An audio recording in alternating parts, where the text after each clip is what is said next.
Kapag ganito talaga yung luto sa beef caldereta, hindi ko maiwasang mapakain ng madami. Sarasa pala ang ulam na. Subukan nyo tong version ko ng caldereta guys. Ang dali lang. Ibababad ko lang tong karne ng baka, Sprite, asawa ko, calamansi juice. Kung wala kayong calamansi, lemon na lang ang gamitin nyo. Konting oyster sauce, 2 kutsarang tomato paste, at isang latang liver spread.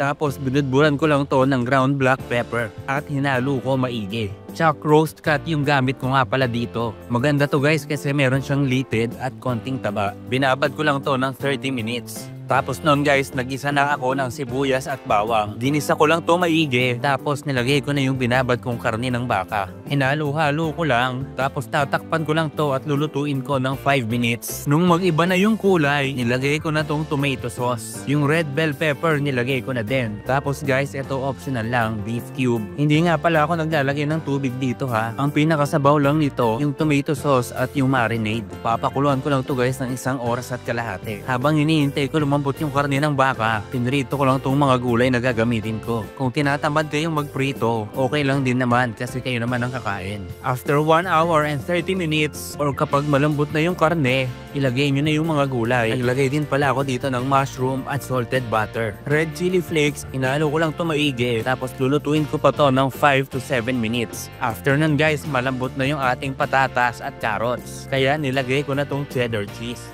And then that's it guys. Diba? Napakadali lang lutuin ito. Eh ano pa hinihintay nyo? Magluto na kayo.